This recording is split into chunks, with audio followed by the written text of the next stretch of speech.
Hey, Bayek, it's me, Ian, and in today's video, we're going to look at this. Yes, The Beast Must Die from 1974, the very last Amicus production. Yes, so by then, Amicus, it just, that was it. There was no more left. No more. And this was effectively, kind of, I suppose it's systematic, this film, of why Amicus failed, really, because there just wasn't the same backing anymore for these, like there had been with a lot of the anthologies. The producer, Milton Subotsky, I think, in truth, his heart was finished with all this horror. He wanted to go back to his earlier kind of films that he used to make, the rock and roll films, the pop music films. All the enthusiasm for horror was gone. Apparently, he didn't like this film at all. He'd rather for that they hadn't have done it. That's what it seems like, and it's almost like he was deliberately trying to dissociate himself totally from this. This film is 92 minutes long. And if you look on the Rotten Tomatoes, it's got 33%. So it's quite low. The critics were not that impressed. But the fact is, this film is interesting because it was trying to do something that they hadn't done before. You could describe it as like an action horror werewolf film. Now, that sounds interesting in itself. And the fact that they'd cast in the lead role Calvin Lockhart was interesting in itself because he was trying to give what I think in their minds was this Shaft kind of feel to this millionaire character. It was quite an interesting thing. Is this millionaire big game hunter, and they're trying to create this action figure, and the music even. When the music starts, you've got this sort of, again, this action feel that something's going to happen, and it all happens, and we get all this with the surveillance and all these. It starts off sort of like an action film, not a horror film. And then you can also say it becomes like an Agatha Christie mystery kind of film.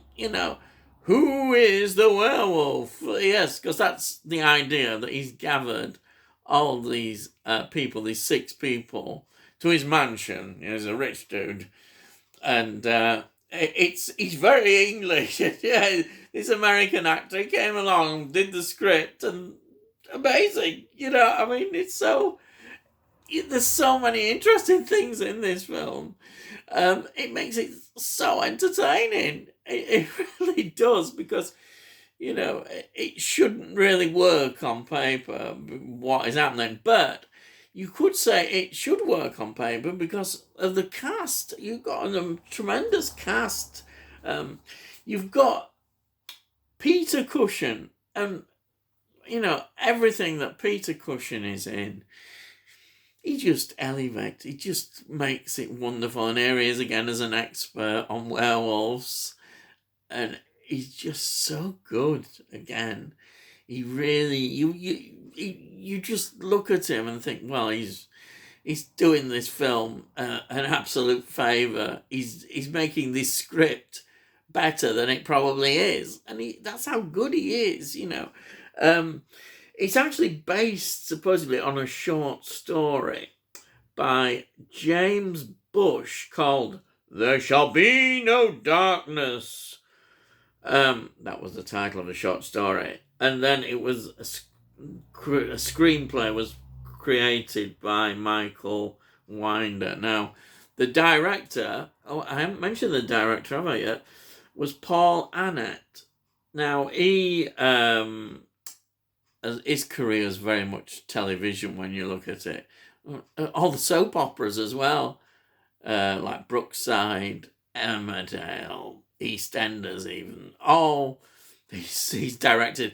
And before that, he was involved in like Poldark, which was a 70s staple, all these kind of series of that period. So that's an interesting look at this director, because I think when he got this, he must have been jumping up and down. He wanted to do it, and he ended up having to sort of, rewrite the script a bit as it was going along, trying to do the best they could. And because there were certain limitations in this film, for all the wonderful use of the action sequences, which I think are really excellent, and the action and also the scenes inside the mansion really build up the creepiness as well as does the mystery, like the whodunit thing. The question is, when you first see the werewolf, oh dear, that is the problem. It's just looks like a friendly dog that's suddenly trying to make it to a vicious werewolf. It seems to be a real problem, and he knew this as well when he was filming it. As he describes, the extras are very interesting when you actually listen to the interview with the director. And of course, the cast, as I say, I've gone through Peter Cushing, then we've got these staple sort of actors. Charles Gray, Anton Differing, all these well-known faces in cinema. Michael Gambon, Michael Gambon, he's in there. And then, of course, I always like my Doctor Who, James Bond links. So I'm there sat here looking, can we find one? Yes, we can. Tom Chadram is in this, and he, again, is in so many things. A lot is more in television, but he was in the classic Fourth Doctor story, City of Death, also The Trial of the Time Lord, and just another interesting thing, he was in, see, I get a James Bond connection in, I like to get my connections. He was in the Casino Royale version, 2006. Yeah, he was in that. There he is in this. I wonder what he thought. Yes, special effects now. But no, we won't talk about the werewolf too much, but I'm afraid it does pop up because it's here. They even used in America on the poster. It wasn't from the film. They just didn't know what to do with this werewolf. It's just but we can get past that. We really can, because the film is so enjoyable. There is now. This is also infamous, if you want to put it, with the werewolf break, which was a technique where the director was totally opposed to it, but our good old friend Milton Subotsky thought it was a good idea. He interfered.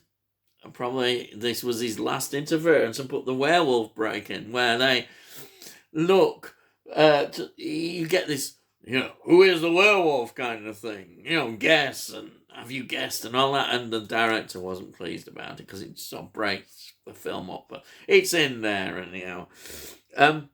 Interesting, it's narrated, this werewolf break, by Valentine Dill, another Doctor Who connection. He played the Dark Guardian in the Fifth Doctor era, so there we are. Those are the sort of main cast that I've looked at. And what can I say about them?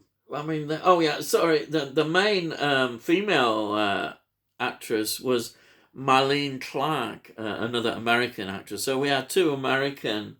We got in the lead, Calvin Lockhart, and then we had Marlene Clark as well, and they added Amicus was trying to get this, as they did, a bit of international for American distribution, which it was. But as I say, after this, that's it. No more Amicus. And you can see why, unfortunately, when you watch it. But this is such an interesting film to look at now from 1974. It really is.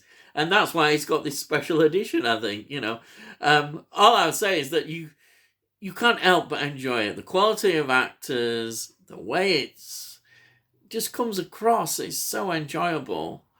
Just don't mention the werewolf, even though that's what the film's about. But it really is. It's so wonderful. This edition is really good. It's an indicator one, which I managed to get on the sale. I've been wanting to get it, and I thought, well, I'll get it. And it's also, to show you, it's the one with the book in. It's got a nice book. Really good book. All sorts of pictures. All about the film. Just absolutely wonderful. It really is. I can't really complain about this edition. It was on the sale. It's such a good price. Indicator sales are always good, and this was just amazing. So I thought, well, I'm going to review that. And I've got lots more to come. Don't worry. There'll be lots more of these sort of era films as well as more modern ones. But I thought we'd do this one because it's the Halloween weekend. For me, Halloween is Halloween, and we enjoy it, and it's fantastic. But I'm continuing. Halloween is not just for end of October. It carries on all year with me with horror films. I'll tell you, all the classic ones. Hey, back, and there's lots more to look at. But this is a very interesting historical film, if you look at it in the history of British film production. And highly recommended. What can I say? So, there it is. That's The Beast Must Die from 1974. And so, if you're interested to know more about what we do here, subscribe. Please subscribe. But even more, if you like it, give it a like. Please give it a like.